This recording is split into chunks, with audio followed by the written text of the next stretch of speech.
El día de hoy les vengo a hablar sobre el tomate de árbol, Solanum betaceum. El árbol también conocido como chilto o tomarillo, es una fruta ordinaria de los Andes de Sudamérica, con una historia que se remonta en la época precolombina hasta en la actualidad. Se cultiva en diversas regiones del mundo. eh, Apreciado por su sabor agridulce y sus propiedades nutricionales. Pertenece a la familia Solanaceae, variedad Betaceum y tipo fruto. Cuenta con un ciclo de vida perenne. El tomate de árbol puede producir frutos durante varios años, con una vida útil promedio de entre 8 a 10 años de vida, con una densidad de siembra recomendada, varía según también la variedad de fruto, según la variedad y las condiciones del cultivo, pero generalmente se pueden encontrar entre 1000 y 2500 plantas por hectárea. La densidad de siembra es al aire libre. Los productores de tomate generalmente siembran sus plántulas en hileras individuales, con un patrón común para la siembra en hileras individuales en una distancia de 3 a 6 metros entre plantas, entre plantas en una hilera con una distancia de 0,8 a 1,3 metros en hileras. Para la siembra de hileras gemelas, los productores mantienen la misma distancia entre plantas de hilera de 0,45 metros de distancia e hileras de 1,2 metros de distancia. Eh, Esta planta cuenta con una altura eh, más o menos según su variedad, entre 3 a 2 metros de alto. Eh, el tomate de árbol es una planta arbustiva de gran forraje, de gran follaje, con tallos semileñosos, eh, llegando, como lo decía anteriormente, alcanzando de 2 a, a 3 metros de altura.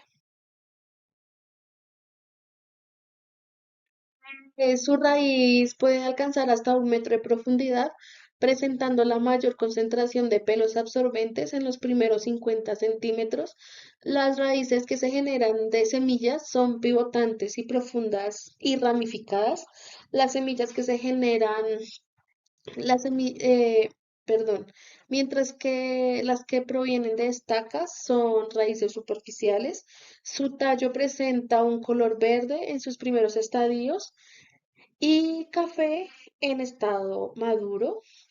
Su forma es cilíndrica, recta y, como lo dije anteriormente, es semileñosa. Sus hojas son enteras de forma de corazón y ligeramente pubescentes. Las hojas en la parte baja pueden medir de 40 a 50 centímetros y las hojas secundarias y terciarias pueden alcanzar hasta 20 centímetros. Bueno, los racimos de flores se generan desde las yemas axilares, sobre o debajo de las hojas. Se pueden encontrar hasta 40 flores de color morado o blanco.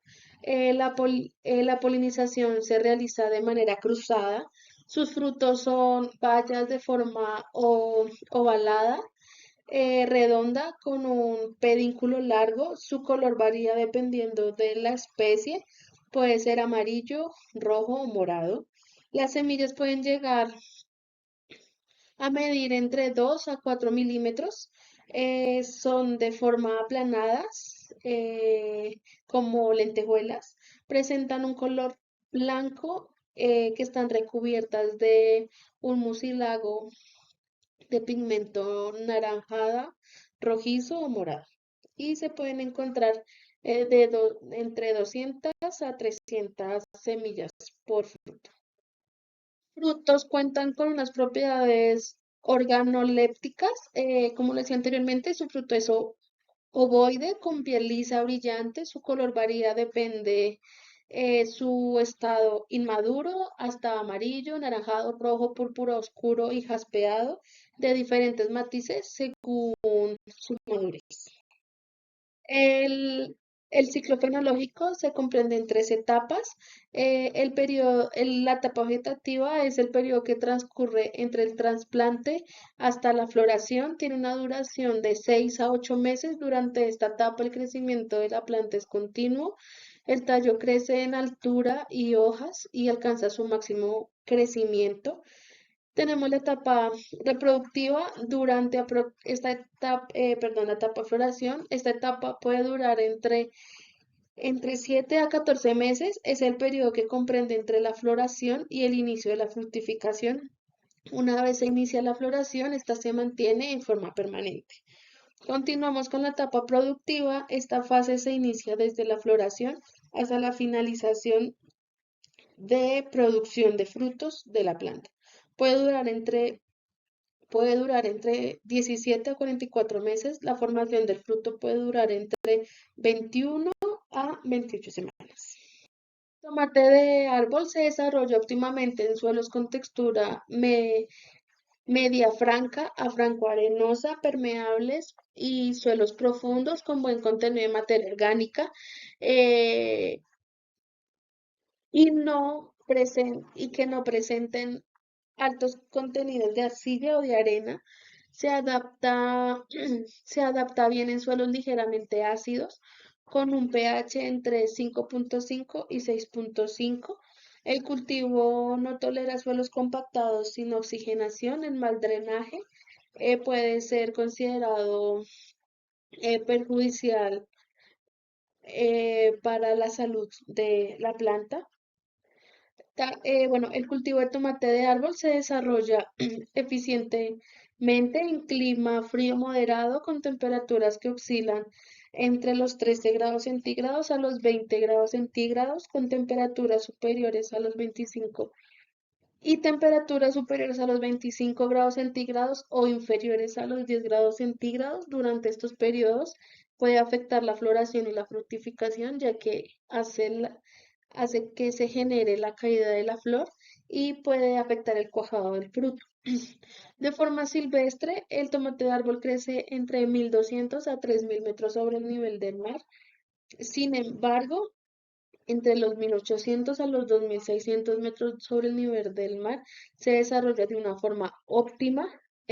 Su humedad relativa para el cultivo oscila entre el 70 al 80%. Esto ayuda a favorecer la polinización. La precipitación promedio anual debe ser entre 1.500 a 2.000 mililitros, distribuidos uniformemente a lo largo del año, teniendo en cuenta que la planta no es tolerante al déficit de agua que puede generar esto puede generar los bajos rendimientos y puede ser perjudicial para la calidad del fruto. El cultivo del tomate de árbol es sensible a radiaciones solares e intensas, por lo que se desenvuelve mejor en condiciones de nubosidad y características que son características de la zona de la región andina donde proviene. Bueno, como lo decía anteriormente, el cultivo de tomate de árbol tiene una duración en campo de 3 a 8 años, por lo cual es de vital importancia realizar adecuada selección y preparación del terreno donde se establecerá. Digamos, en presencia de pendientes se acostumbra a instalar tutorados con madera para evitar que las ramas no se desgajen por el peso de los frutos.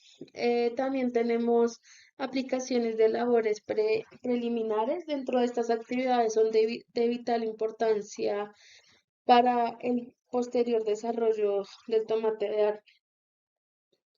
Tenemos suelos con mal drenaje.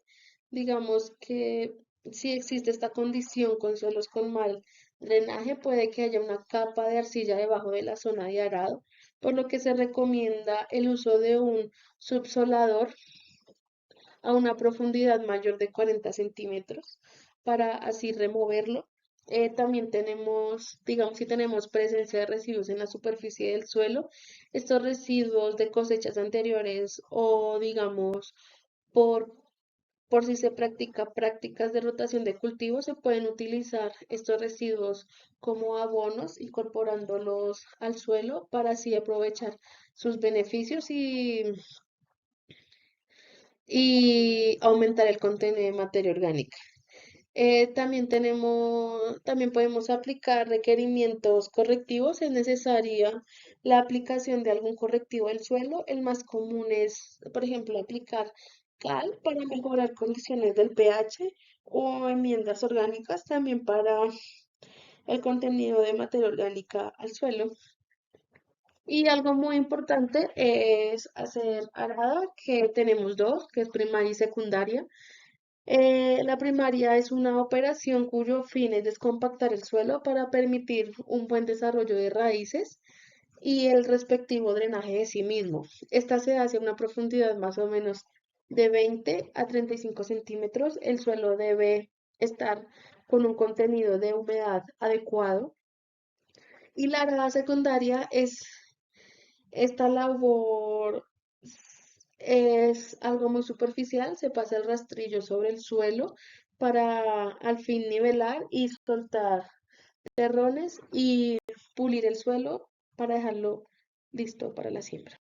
Bueno, el manejo integrado de plagas es un sistema dinámico orientado al monitoreo constante y programado a los cultivos por parte de los agricultores.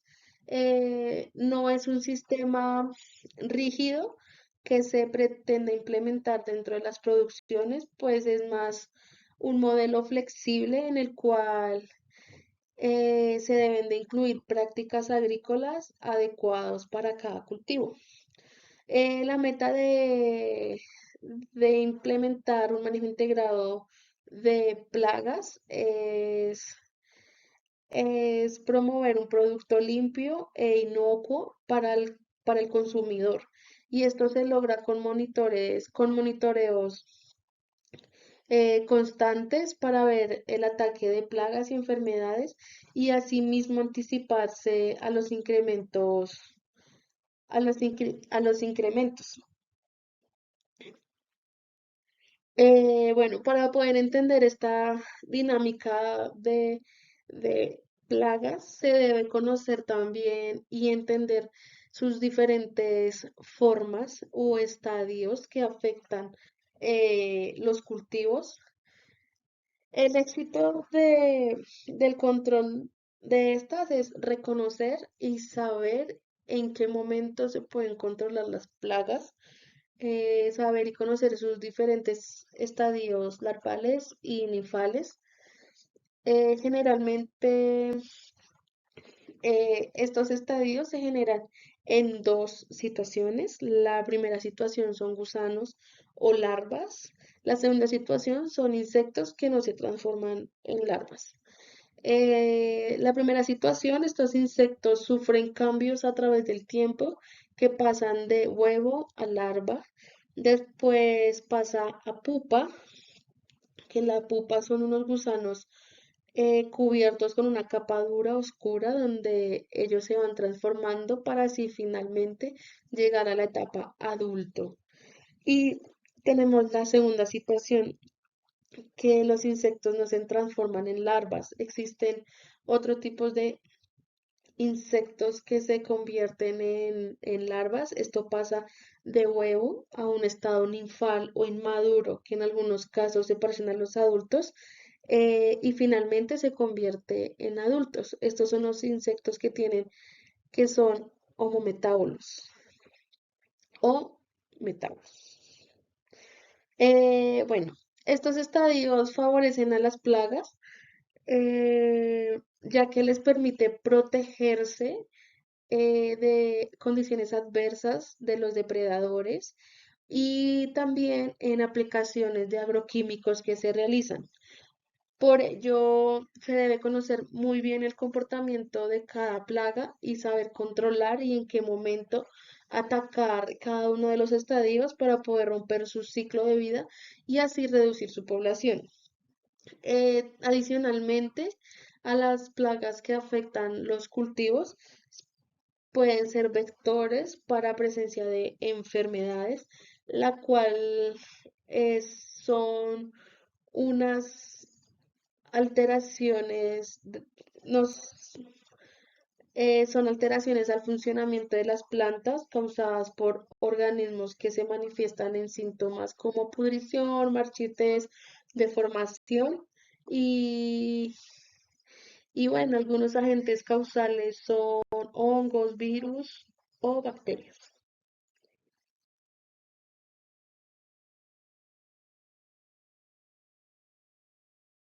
Bueno, en plagas tenemos nemátodos. Los nemátodos son animalitos muy pequeños que son en forma de gusanos microscópicos, causan heridas y daños a las raíces de las plantas. Estos se reflejan en las raíces como nódulos o tumores, también como pudriciones, agallas, reducción de raicillas, lo que son puerta y entrada para patógenos como hongos.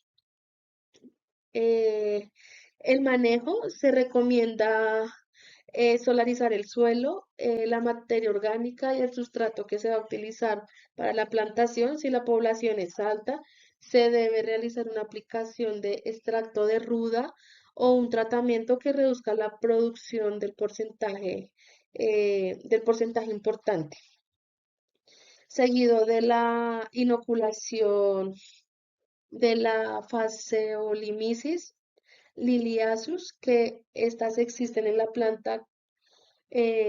Bueno, también para controlarla existe la planta como caléndula que se presentan en repelencia de los nematodos y se pueden usar sus extractos. Ujú.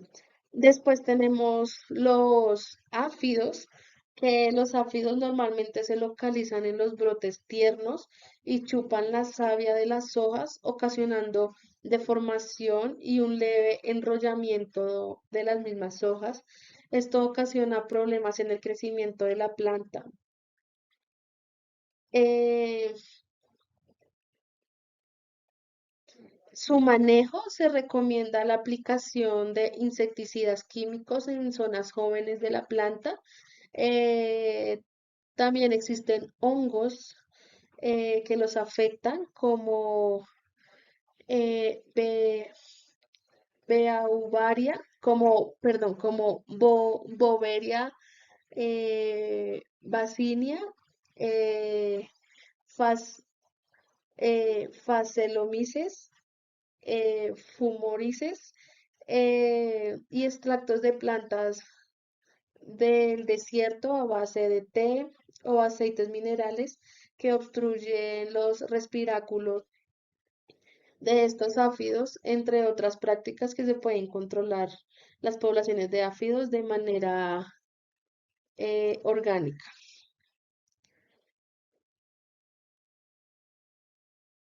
Después tenemos la mosca blanca. La mosca blanca, a pesar de que el adulto usualmente se observan en los cultivos, existen otros estadios que normalmente no se monitorean, que son los huevos y ninfas. Los huevos son colocados en las hojas más jóvenes en forma de herradura y son de color amarillo pálido y como translúcidos. Eh, las ninfas, que son móviles, solo se mueven las más pequeñas, se alimentan del tejido de las hojas, la, deteniendo así el crecimiento de la planta y la producción de micelia, que esto puede cubrir totalmente la planta y puede ser transmisora de virus, especialmente de de crinero, para las cuales se recomienda el empleo de variedades resistentes. El manejo, existen enemigos naturales como la avispa, que es del género Encarsia, eh, eh, Eret- Eret- Eretmocerus, y chinches como Orius trips color. También se pueden usar aceites que son eficaces como aceites refinados y hongos entomopatógenos para el control de huevos y ninfas. Mm, Después tenemos el chinche foliado. El daño es causado tanto por los adultos como por las ninfas. La picadura en el fruto ocasiona una lesión en la epidermis que ocasiona la pérdida del valor comercial del fruto, y su manejo se pueden aplicar insecticidas químicos, eh, alternando con insecticidas biológicos. Y por último tenemos la mosca de la fruta. Ella ataca básicamente a los frutos maduros. El ataque es ocasionado por las larvas, que pueden vivir hasta los 2.300 metros sobre el nivel del mar. Es común observar un gusano blanco por dentro de la fruta, dejándola completamente inservible comercialmente. El manejo se debe cosechar oportunamente. También se pueden instalar trampas de McPeel, preparadas con 8 centímetros cúbicos de proteína hidrolizada y 1 litro de agua y 1 gramo de boro y 2 centímetros cúbicos de algún insecticida. De acuerdo con los muestreos y la ubicación de las trampas, que tenga mayor trampa, eh, se puede aplicar de manera localizada. Como enfermedades tenemos la antracnosis. Esta es una de las enfermedades que ocasiona mayor pérdida a nivel de producción en Colombia. Afecta el follaje y frutos con manchas que se tornan de color negro. Se recomienda alternar aplicaciones de productos químicos con biológicos entre las opciones, como caldo bordeles, polisulfuro de calcio, polisulfuro de potasio, yodo, cobre, bacilos súptiles, eh, pseudomonas, tricoderma y extracto de tomillo y limoncillo. Para el moho blanco, él afecta a los tallos ocasionando manchas de color café, observándose en crecimiento de estructura a- eh, algodonosa de color blanco. Inicialmente la planta emite un mal olor y después se seca. Para este manejo, existen programas preventivos con tricoderma y bacterias del género Bacillus, principalmente Bacillus subtilis. Para la botritis es el mayor inóculo del cultivo. Viene en micelio formando tallos en descomposición y hojas secas. Es favorecida por bajas temperaturas y humedad relativa alta. Eh, los frutos maduros son los más susceptibles a la enfermedad. El micelio es de capa color café grisáceo, que se forma encima de la superficie de la hoja y se dispersa por el viento y la manipulación de la planta. Los síntomas inicialmente se da en las flores y frutos y afecta el cuajado de los frutos también. El manejo que se le da, algunas bacterias como pseudomonas, Streptomyces, bacilos súptiles y también tenemos hongos como tricoderma. Bueno, para lograr suprimir la enfermedad también es ayuda con labores culturales como podas, deshierves, plateos, que ellos facilitan la aireación y la reducción del ataque a la enfermedad. Con el mildeо polvoso tenemos que es un hongo que cambia de color, cambia el color de las hojas y las deforma, se presentan cuando hay una alta humedad y se localiza en las hojas más jóvenes, en tallos, botones frutales y en frutos, en botones florales, qué pena, y en frutos. En estos tres se presenta un polvillo de color blancuzco. Su manejo, debido a la presencia en residuos de cosecha, se debe mantener el cultivo limpio con buena aireación. Existe controles curativos como el uso de protectores a base de polisulfuro de calcio y azufre y también extractos de plantas como tomillo, manzanilla y bacterias como Bacillus subtilis.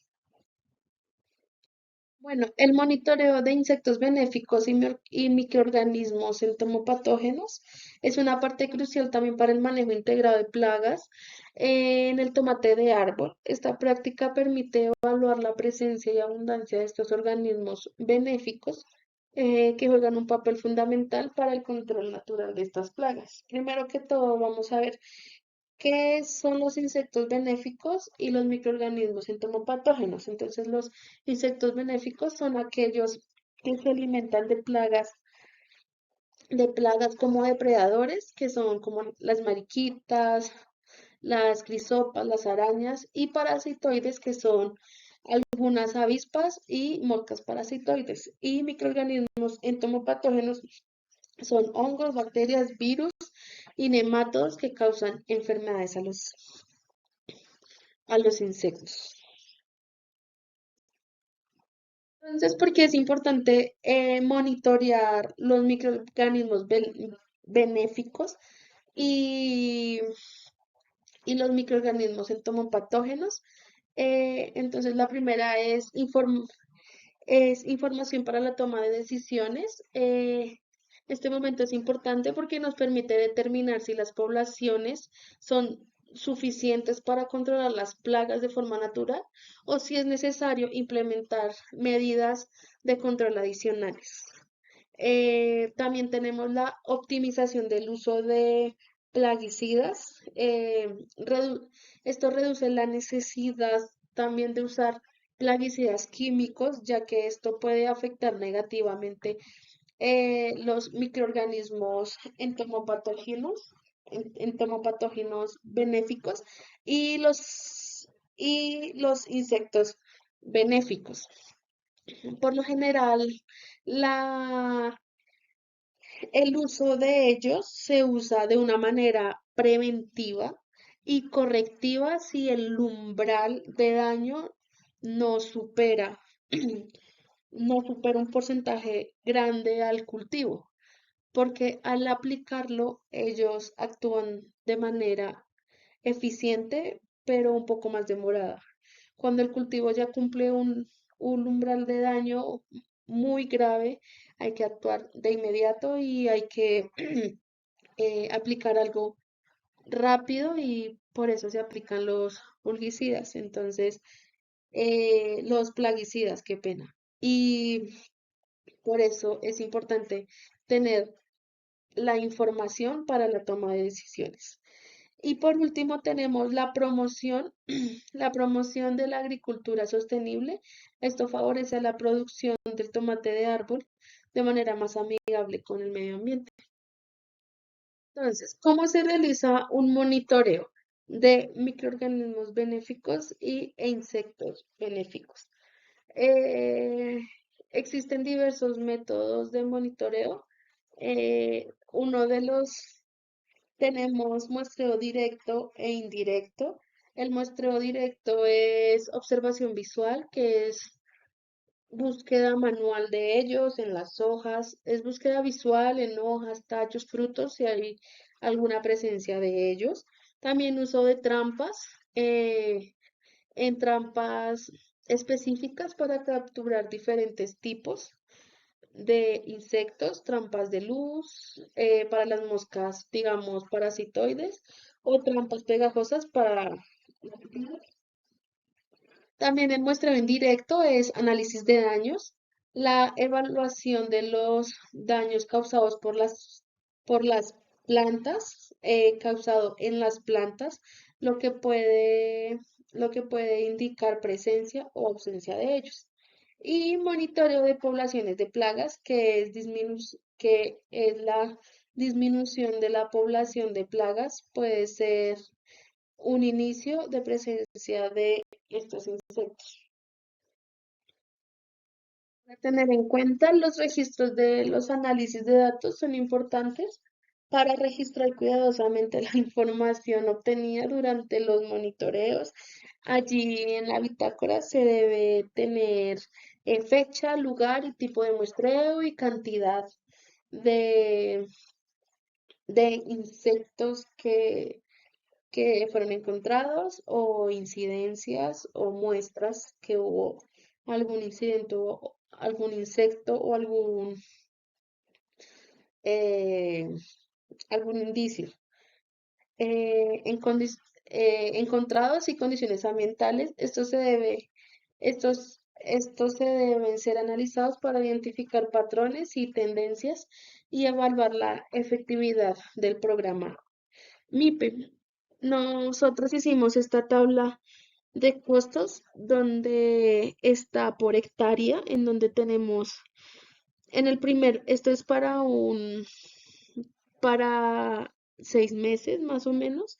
Entonces en el primer mes tenemos la mano de obra, de trasplante, de hierve, tutorado. Tenemos también control biológico y fertilizantes orgánicos y, y monitoreo de plagas. Muchas gracias.